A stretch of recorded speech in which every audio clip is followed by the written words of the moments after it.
Hey Yogi. The intention of this video is to give you some ideas on how to create space for your yoga practice.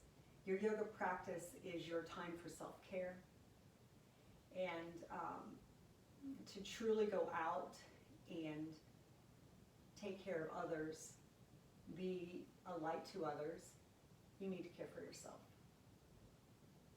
So this space that you dedicate to your practice is your space for transformation. The intention for the Shine Yoga teacher training program is that you get on your mat twice a day, 20 to 30 minutes.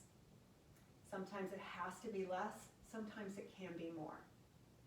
And of course, those practices can be at the studio, but doing at least one in your space, one practice in your space a day can be very helpful because the practice needs to include not just asana, but breath awareness, pranayama, and meditation. So where are you going to put this sanctuary, this space for transformation? You'll want to find a room that is relatively quiet, has few distractions, and I know that can be challenging, but even with some distractions, we can still stay on our mat in our practice when the dog comes through or family comes through, right? We don't have to be distracted unless we want to be or need to be. I'm in my living room right now, and what makes this space my sanctuary are the things I have in the room. Number one, my mat. Let's face it, you're on your mat, and this is where the sweat is. This is where the pranayama is. This is where you meditate. And the mat itself can be very much a sanctuary. Some other things that can make this space meaningful, it's up to you, but I'm sure we have some things that we keep in a drawer, we keep by the bedside or in our Bible that is very meaningful. It brings back fond memories or memories of something in your life that you made it through, right? You were able to come through. Some of these things, it's very personal to you, but what I have here is japa mala beads. Sometimes they're on my wrist, and many times they're just in front of my mat. I was given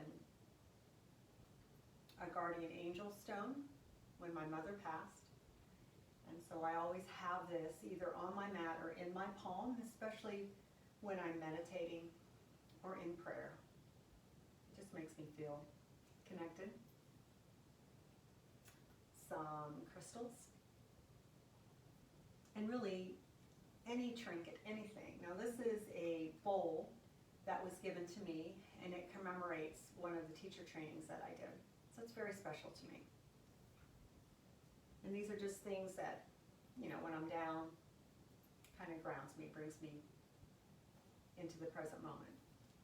Something else that's important to have is something to write on and something to write with. Journaling is a big part of the Shine Yoga program. This is where you keep track of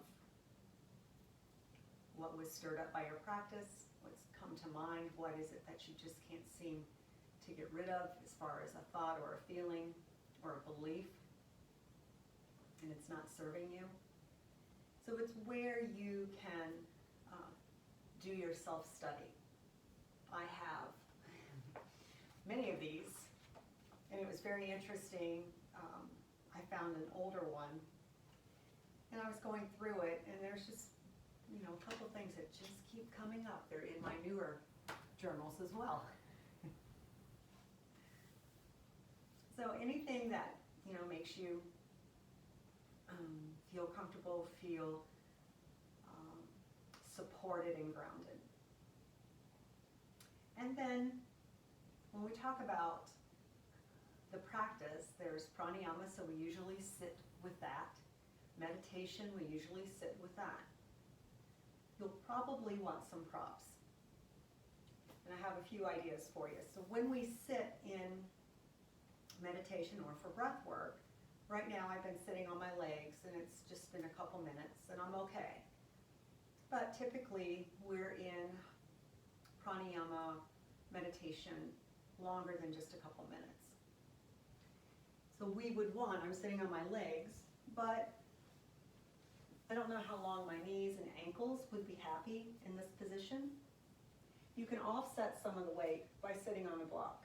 And if you don't have a block, you can stack a couple books, or maybe even roll up. You could, depending on how much support you need, you could roll up a blanket. This is what we call a yoga blanket, but any blanket will do. And then what we want is, when we sit, if we're sitting like this or sitting in another position, we want the spine to be in its natural curves. It's made in those natural curves for stability. So a block, a rolled up blanket can be something that you could sit on.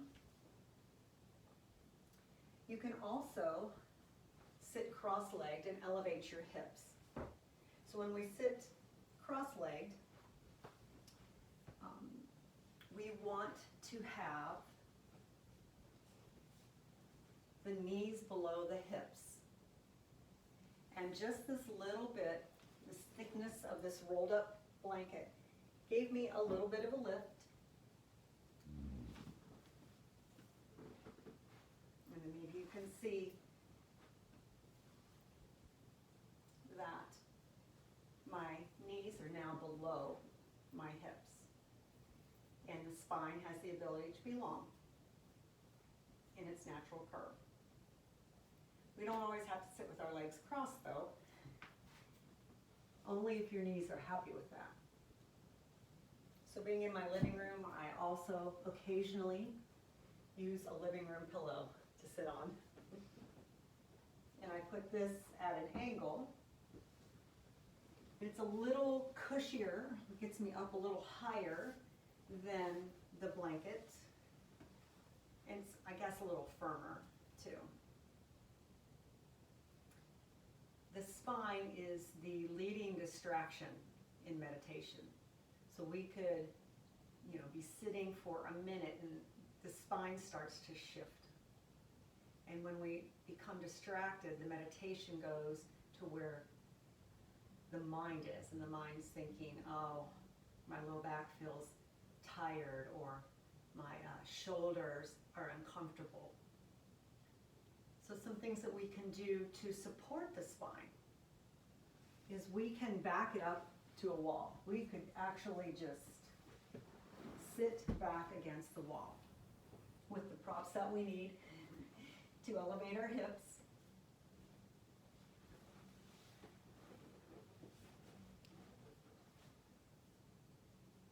Sit right up against the wall. Another thing you can do I love sometimes is to have this behind me. It's like a comfy sofa. It's a bolster. I think this bolster was $40. You can actually make some bolsters by rolling up some quilts. And I'll show you that when we're in teacher training, when we're together. So yeah. Oh yeah. This is nice. So I hope this has given you some ideas. And just be kind to yourself. Don't judge. Do the best you can with your time. This training is a work in progress. We'll be, together 6 to 7 months. And each time you come to your place is an opportunity for you to reflect, to set intention, to set a mantra or an affirmation that will help move you forward in your journey. It's my honor